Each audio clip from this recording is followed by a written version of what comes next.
in order for one generation to teach the next generation, we have to serve as good role models. And I think it's very important that philanthropy be taught by parents and teachers. Sylvia and me. Sylvia and me. Hi, I'm Sylvia Beckerman, host of the podcast series Sylvia and Me, conversations with extraordinary, inspiring women. Hi, I'm Jean Shafiroff, philanthropist, TV host, and author of the book Successful Philanthropy, How to Make a Life by What You Give. Welcome to Sylvia and Me. Jean, thank you so much for that introduction. And you are a philanthropist, to say the least. In fact, you have been called the First Lady of Philanthropy. And I want to get into what influenced you? Because you have been doing this for quite some time. You're on the board of several foundations, several charities. You're a human rights advocate. You're an animal rights advocate. So how did this begin? What influenced you? Well, Sylvia, I think my upbringing, and for those listening, I attended 12 years of Catholic school where the nuns taught us the importance of giving back. But I will add that all religions teach the importance of giving back. And then my father was a school teacher. He was a music teacher who had studied at Juilliard and Columbia. And his students were very important to him. So he would come back from a day of work after teaching his students and talk about how important they were to us, to his family. And so I had very good role models. That was the beginning. My first career was as a physical therapist. I had graduated as an undergraduate, the College of Physicians and Surgeons at Columbia University with a degree, a BS in physical therapy. And I started working at the Inner City Hospital, St. Luke's in New York City. And there I saw so much human suffering. People were living at or below the poverty level, and they also had all sorts of physical problems, health problems. And that also had its effect on me. Well, I didn't stay too long as a physical therapist. I decided to get more education so that I could do something a little different. I thought I wanted to work in hospital administration. I went back to Columbia to the Graduate School of Business and got an MBA. And then I actually started working on Wall Street with a major in finance. I was working in public finance, the public sector of the banking end of the business. And so that was the beginning. And then after that, working on Wall Street for a few years. I got married. I decided to stop working when I became pregnant with my first daughter because my husband and I had very long hours. Nobody would ever be home with my daughter that was to be born. And so I was a stay-at-home mom, but I got involved with the schools. I got involved with a charity, serving on the board. And from there, that was the beginning. And as I got more and more involved, I liked it more and more. Now, for the listeners, I just want to say one thing, and that is, as someone who's involved right now on 7 charity boards, you do what you can when you can. For example, if you have very young children at home and you really don't have a lot of time, well, no one expects you to volunteer day and night. They don't expect you to go on many, many charity boards.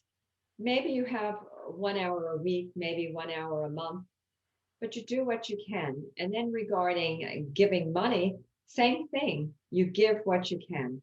Well, that's not to interrupt you, but that's the thing. A lot of people feel that, well, I can't commit to daily this or weekly this. When am I going to find the time? I don't have the money. I don't.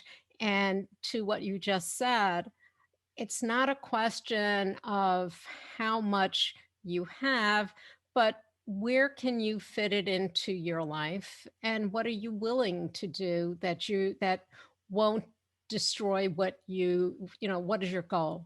If you have a family, how do you fit it in there? Because if you really want to advocate and you want to do something, you do have to do a little bit of a balancing act and not feel badly that you think that your little 1 hour a week doesn't compare to somebody else doing 40 hours a week. And So, Sophia, you are absolutely right. And I just want to say, I wrote a book, Successful Philanthropy, How to Make a Life by What You Give. And what I say in that book is that anyone can be a philanthropist. You give your time, your knowledge, and available resources. And if your time is only a few hours a month, well, that's enough. And if you can't write a big check, you write a small check and you can become a philanthropist. And for the listeners, absolutely everyone has something to offer. So many people think they don't have anything. Well, what can I possibly offer to society? Well, each and every one of us has something. And so feel good about who you are and get involved because the help is needed and your help is needed. and there's help that's needed just around your community. It doesn't need, or your school, or your, whatever religious, be it synagogue, church, or wherever, you might have an affiliation, there's always something. So you don't have to start looking at Feed the Children, Save the Children, or any of the larger national foundations. You could do something right around where you are. No So, question. I agree with that completely.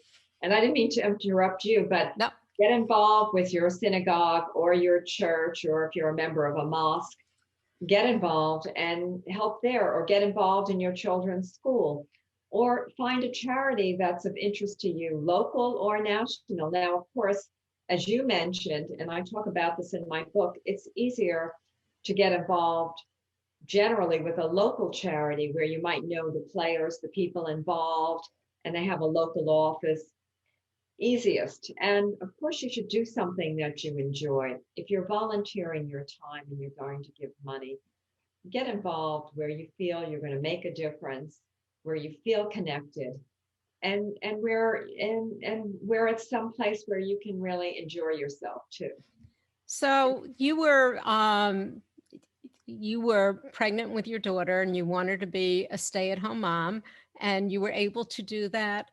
You said you got involved with the school. What was really the first charity that you wholeheartedly went into and realized that this is something that I could make a difference? Yes, well, I want to say first that my hours were so long. I was coming home from work at 9 p.m., 10 p.m., that one of us had to stop working, my husband or I, and we decided that it was going to be me. But the first thing I did with the schools was I became a class mother. And that enabled me to go into the school, to spend a little time with my daughter, see what was going on, and be helpful. I got involved with bake sales. I think in the course of my daughter's time in their high school, beginning school and then high school, I must have baked 2,000 brownies with them. And then I got involved with a charity called the United Jewish Appeal. And as a Catholic, I got on the board, and they put me on a diplomatic outreach committee, which was great because me being of a different religion, they thought I would have a lot to add and offer. And so we had our meetings at night. We were predominantly people. I was not working, but I had the MBA. There were lawyers involved with this charity, just a great group. And I really learned a lot. I enjoyed the group, and I felt like I was offering something. Well, that's it.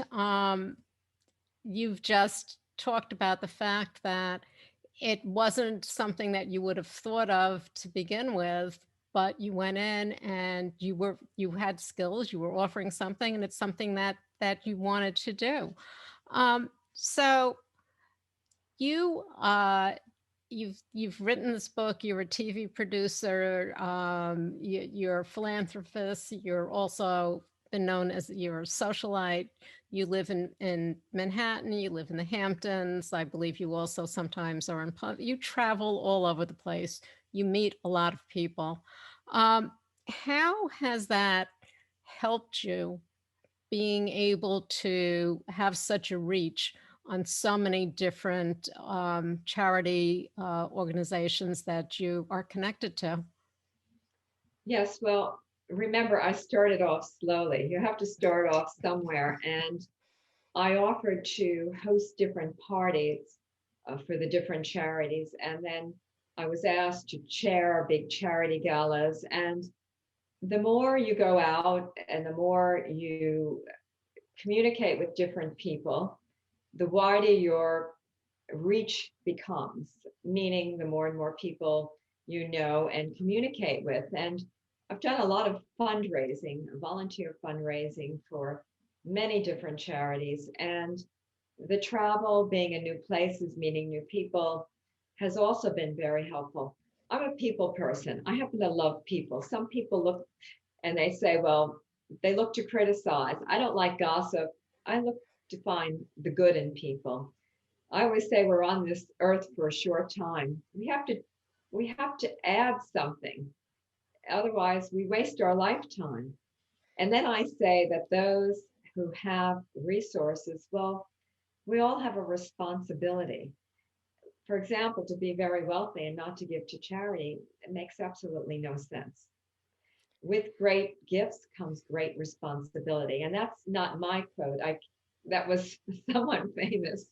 But if you look, Martin Luther King and all the great uh, people who have really made a change in this world, Nelson Mandela, and all the religious people, so many different people believe in the importance of giving back, as I do, and as you do, and as most people in the United States and the world believe in Yes, doing. yes, they do. Um, you talked about parties, and I talked about you traveling, and things have changed dramatically a little over a year ago with the pandemic. You are the national spokesperson for Feed the Hungry COVID-19 program, an initiative designed to feed 1 million animals. Um, can you tell how has the pandemic changed how you go about raising money for these charities? Well, at the time that the lockdown began, was living in New York City, and everything closed. We all know that. We all had to stay home and we were not allowed to do very much. So all the big charity events that I was involved with, everything was canceled or they became virtual.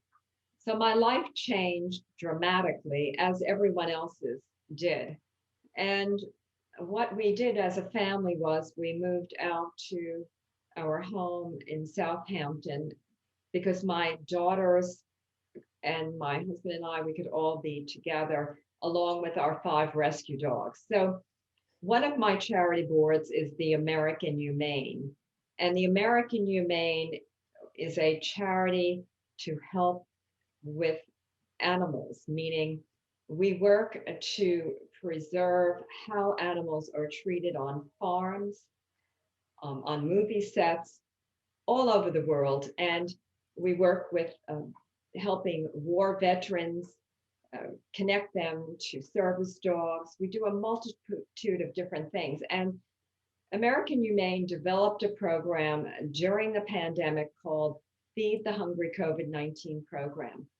And what was this program? A program designed to feed 1 million animals across the United States, animals that were at animal shelters who could no longer feed their animals because they weren't getting the funding.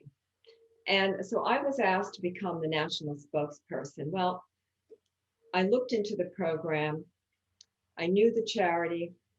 I believed in what they were doing.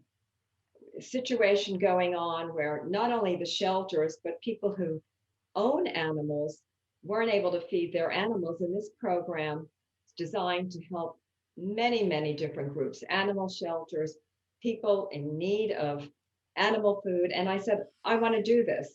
So right now, we are almost at our goal. I think we've raised about 900,000 of the 1 million. We're planning on feeding over 1 million animals across the United States. I just love this. And what this means to many shelters is that they don't have to close their doors, they can remain open. And for individuals who can't afford food for their pets, well, this means that they can continue keeping their pets and they get food when they go to a shelter. Most shelters now have food pantries, and I love this. So that That's was great. one thing. And Another thing, I go just on. want to say, I started a TV show on local television in East Hampton in New York City called Successful Philanthropy, where I interview philanthropic leaders in all over the world, and I give them a platform. Another thing I love doing, I started this during the pandemic. You have to The repeat third that. thing was sorry. Another thing I did during the pandemic was I was asked if I wanted to host a TV show. And I said, let me think about it. And I said, yes, I'd love to do it. And it's a local television show that airs in East Hampton, New York City, and soon in Southampton, New York. And name of the show is Successful Philanthropy. And who do I interview? I interview philanthropic leaders located all around the world. Some are local, and then some are national or international. I've interviewed people like Kerry Kennedy, her organization, Robert F. Kennedy Human Rights. I interviewed Nelson Mandela's grandson, Nandavi Mandela. He was in Africa at the time of the interview. I interviewed someone named Brock Pierce. At that time, he was running for president of the United States on the independent ticket. I've interviewed Representative Carolyn Maloney, all sorts of local politicians, charities. It's really exciting. And I give them a platform to talk about what they do and then for them to talk about their philanthropy. Exactly. And that's the thing. And that's something that the pandemic has. If there's anything positive, and there's not a lot positive that's come out of this, is the fact that more people have connected. And now you're giving a voice, a platform to people from all over the world. And they're advocating for, different organizations and foundations. And people are becoming aware of these when they didn't even know they existed. There's one thing I want to get back to, and that is we talked a little bit about how before the pandemic, you loved to travel. I used to love to, and I still do because you're back to doing some of it. You're always seen in some of the most magnificent clothing, gowns that are absolutely gorgeous at the Met, but you're doing it, some people go, oh, she's out there, she's just looking to get publicity. But as you once said, Brooke Astor had a publicist. And really what people don't understand is you are bringing, yes, people are noticing these beautiful outfits and ball gowns, but at the same time, you're bringing attention to something you're doing that you believe in. Jean, you mentioned before we started that you're on the board at FIT, the Fashion Institute of Technology in New York City. Can you tell us, how did you get involved and why? Yes, well, I'm actually on the board of the Couture Council, which is the group that raises money for the museum at FIT. And I got involved for a few reasons. One, I was asked to join the board. Secondly, I am a fashion lover. And third, the museum is connected to an educational institution that is creating careers for thousands and thousands of students every year. And so when people think of fashion, they forget that the fashion industry employs millions and millions of people worldwide. they also forget that a lot of young people start off as starving young people trying to create a career in fashion. And some are successful and others switch into other areas. And so one of the things people forget about is that when there's a charity gala and it requires that people get all dressed up, well, when people are all dressed up and say they're going to a big event at Lincoln Center, number one, these tickets usually cost quite a bit of money, in the thousands of dollars. Number two, when people are dressed up, they tend to open up their hearts and their wallets. So if there's an auction, people have put on a gown, the men are in tuxedos, they get a nice meal, a glass of wine, and then there's an auction. Everybody's happy and in a good mood, and they see the money's going to a good cause. And so they write a big check and they'll buy, or, there's a scholarship for students. And if you give 50,000, someone can go to school for a year. And so people open up their hearts and their wallets. And I think it's all great. And the fashion, the fact that people are dressed up, they tend to do more. Now, that's not the case with all charities. Some charity groups, the people might prefer to wear jeans. They might have been dressed up all day in a suit or something for That's work. right. And they want to go and relax. And they're just as generous. But each group has their own way, and there's no right or wrong way. But fashion it feeds millions of people around the world. And I will add that the fashion industry has really suffered during this pandemic, because when people stayed home, well, there was no need to get a big new wardrobe. No. All you needed was pajamas. Or joggers with pockets. Exactly. I think it's important, as I said before, people don't understand how, we perceive so much. And there's so much that we've been perceiving that is wrong, especially with what's going on over the last year, little, I don't know what time anymore. It's just amazing. Yeah. So do you have two daughters or just one? I do. And my youngest daughter has a charity called Global Strays. And she works day and night as the volunteer president, doesn't receive a salary. And she sends money to Latin American countries to help with animal welfare. She sends them to different animal rescue groups. And so she sent quite a bit of money to Nicaragua, where the people are live very underserved communities, and where the average salary per day is $1 a day. And so that money goes a long way. And one of the things she's trying to do is change the attitude towards animals. And most of the animals, the dogs, are street dogs. And so she's teaching the people through books and other means how to care for animals. She just recently funded a horse clinic in Nicaragua.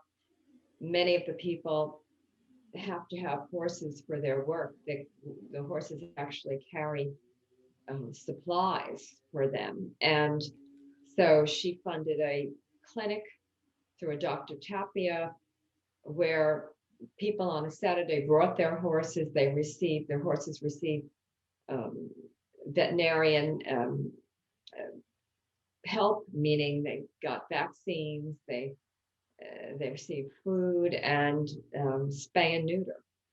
Wow. How did she become involved in something like that? Well, I know you guys love animals and you're big on that, but how did she even think about that? Actually, it was my oldest daughter, who has a master's in social work. She was the first to adopt a little dog from Animal Care and Control in New York, a Chihuahua. We all started to fall in love with animals. Then the second daughter adopted a Shiba Inu, and then the girls got me involved with Southampton Animal Shelter. they had met some of the people involved and said, Mom, you've got to get involved with this. At the time, I was chairing the Southampton Hospital 1,000-person gala. I said, I can't do it this year, but maybe next year. And we all fell in love with animals. And on a trip to Costa Rica, my daughter and I went out, and she was very interested in meeting different people involved in the animal shelter. So she planned all these meetings ahead of time. Huh. And then we decided to take a trip to Nicaragua.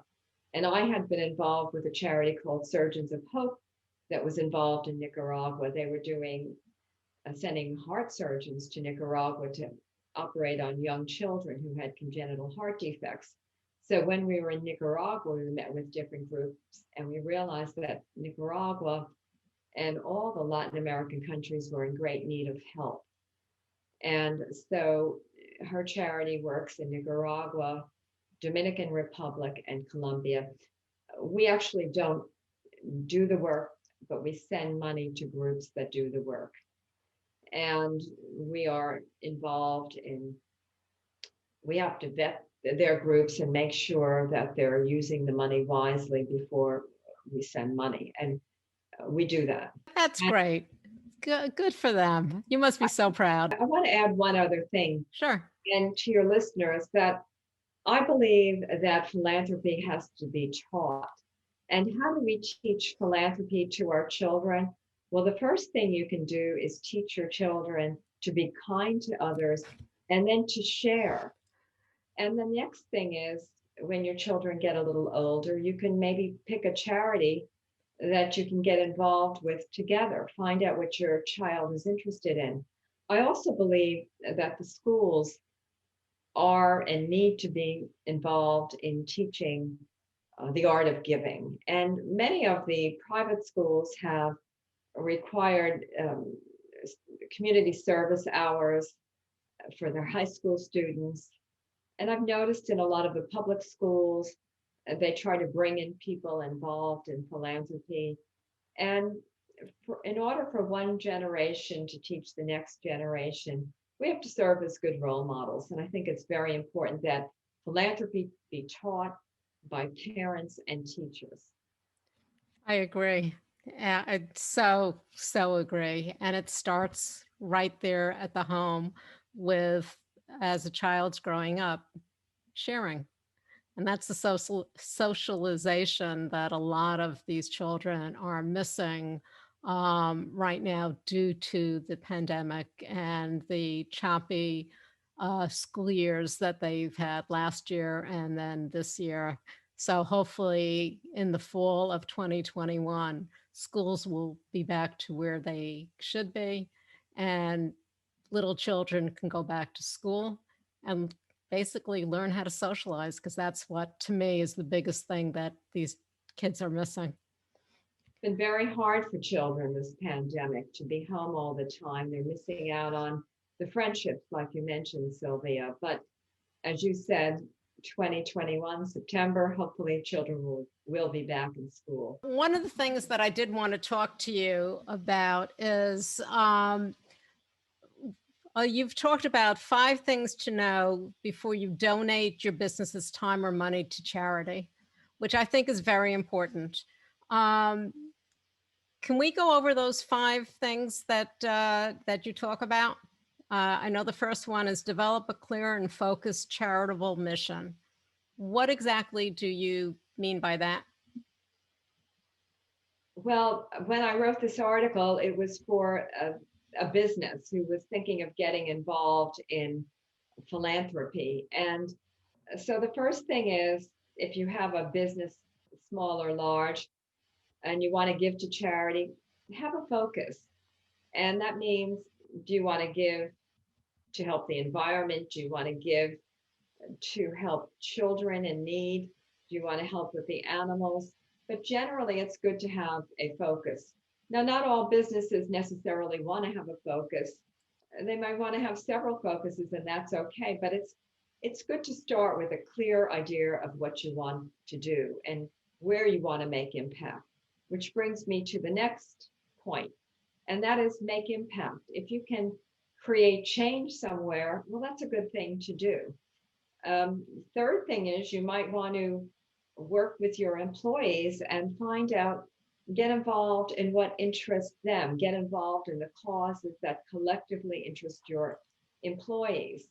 If you have many women working for your organization, they may want to get involved in a charity that helps underserved women. And then another thing you might want to do is if you're based in a community, say Connecticut, where you are, well, maybe you want to help local charities in Connecticut. Of course, when you give money, you want to make sure that you're giving to reputable charities. And there are many ways to analyze a charity. There are 3 different websites that most people go to: GuideStar, Charity Navigator, and the Better Business Bureau. They analyze charities. You can also talk to board members, look up all you can on the internet about a charity, and then make sure they have low overhead. Low overhead means they're not spending all their money on parties or spending all their money on fundraising, but that their money is going to the programs that they're supposed to be um, funding. And as a rule, overhead should never be more than about 20% of what's brought into a charity. So Well, those are the basic ideas. well, that one of them is very important, which a lot of people don't realize, and that is to really do your due diligence about the charity that you're looking to get involved with. How do they, what percentage do they actually give to help whatever they're advocating for? How quickly does it get there? What have they done before, and how do they work? And a lot of times people don't, they don't actually do that, and that's not a good thing. No, it's not, but I want to say that the majority of charities are well run. You can always request a 990 form, and that's the same as So even with the pandemic, you have been one busy, busy lady. Nothing has slowed you down. What is, well, I was going to say what's next on your list, but you're in the midst of your TV show, which seems to be expanding. yes, well, in a perfect world, I would have a national or international TV show. So we'll see what happens. I'm working towards that end, but you never know. I'm hopeful. I think we all have to be hopeful and dream big. And that's something I say to all of the listeners: dream big, think big, but think realistically and believe in yourself. What else would I like to do? Well, I'm looking forward to the charity events starting up, because when people go to events in person, usually the charities can raise a lot of money and do even more. I'm looking forward to this pandemic uh, ending or being greatly reduced. And we're getting there slowly but surely. Well, Jean, where can people find out more about you? Yes, well, I have 2 websites: uh, jeanshafiroff.com that I'm in the process of updating. And then I have jeanshafiroffofficial.com. And then you can follow me on social media. I have about 800,000 Instagram followers, and that is at Jean Shafiroff. My name is JeanShafiroff. And then my Facebook is at Jean Shafiroff, and Twitter is at Jean Shafiroff. Jean, thank you so much, and thank you for all of the work that you've done. It's helped so many. So And I want to thank you. I want to thank you, because you have given not only me, but countless numbers of people a platform to speak about the good they're doing, and to create a place where people can come and learn something and listen. And I'm learning from you that you do great work and you are a wonderful woman. So I really want to thank you. Well, thank you, Jean. You can find us on all of your popular podcast platforms. And of course, our website, sylviame.com. Stay safe, stay healthy, and stay tuned.